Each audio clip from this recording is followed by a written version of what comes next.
What's up, it's Joshua. I can go into deeper ones that aren't as cool and aren't as exciting. Like, you want to get into letters?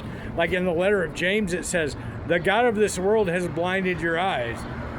The God of this world? I thought there was only one God. No, but the God of this world has blinded your eyes from Jesus Christ. Well, who's the God of this world? I thought God was the God of everything. I thought Bereshit bara Elohim et Hashemayim haaretz. God is the creator of everything. But the God of this world? Who's the God of this world? And why is the God of this world? There's two gods? There's more than one God? I thought there was only one God. No, but the God of this world has blinded your eyes from Jesus Christ. Well, I thought Jesus Christ got crucified and died so he could overcome this world, and he overcame it.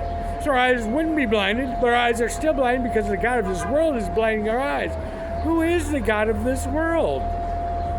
That's just the letter of James. Like Paul in 1 Corinthians, right? He states, he said, and I came to you in the mysteries of the mysteries, because he's always talking about these mysteries that nobody wrote down. There's all these mysteries, remember? 40 years Paul was running around telling everybody about the mysteries. He went to Rome, he saw Caesar, which is a big deal. Nobody ever wrote any of them down. Remember those mysteries? Yeah, the mysteries. What mysteries? Oh, those mysteries that we couldn't write down because we're all illiterate fishermen, but we can barely speak Hebrew and write Hebrew, but we all can write and read. And the mysteries, you know the mysteries I'm talking about? So anyway, Paul in 1 Corinthians, first of all, he never mentions the Eucharist one time. None of the letters of any of the apostles, and none of the three Gospels, like in the Gospel of John, there's only three Gospels. They mention you think if Paul was the most fervent teacher of Jesus Christ, he'd be running around going, no, take the Eucharist and do the Eucharist and do the sun ritual, because it is a zodiac sun ritual. It imitates an eclipse, is what it is. It's because the pagans believe that the moon is the snake and the sun, and then it eats it. That's what it is. Do this in memory of me, Satan. It's a pagan sun ritual, is what it is. That's what you're doing, right? Which gets me back to another. Like, see, I could go all kinds. Right? Even if the Passover lamb was the forgiveness of sins, it's not even done in the right order, because Jesus eats. They eat, and then he's crucified. And the sacrifice of the Passover lamb is the lamb slaughtered, and then you eat it. So they didn't even do that in the right order. So that's not even a valid thing. But anyway, back to what were we talking? Oh yeah. So Paul writes, he goes, and I proclaim to you that Jesus, after he died, appeared to Cephas, Nathanael, James, and John. Well, that's not what the Gospels say.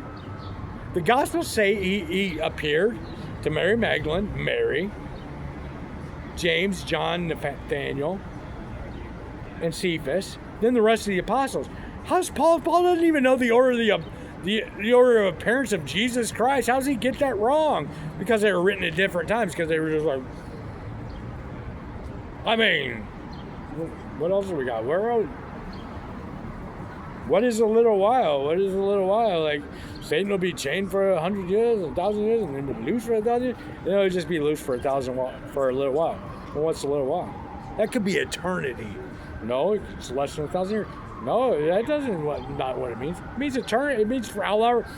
What is your definition? What, Bill Clinton? What is your definition of did I get my dick sucked? What's your definition of a little while? My definition of a little while might be different than your definition. A little while could be forever. It's just going to be loose for a little.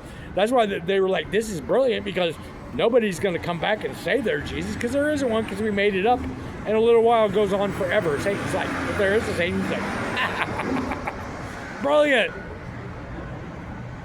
What's a little while? It'll just be loose for a little while. How long is that? A little while. Because Jesus says in the Gospel of John, I have to go away for a little while, and then I'll be back for a little while, and then I'll be gone for a little while, and then you ask me what a little while is. What is a little while? What is Jesus telling you, since Satan's going to be loose for a little while? Ominous abominous. Is that enough?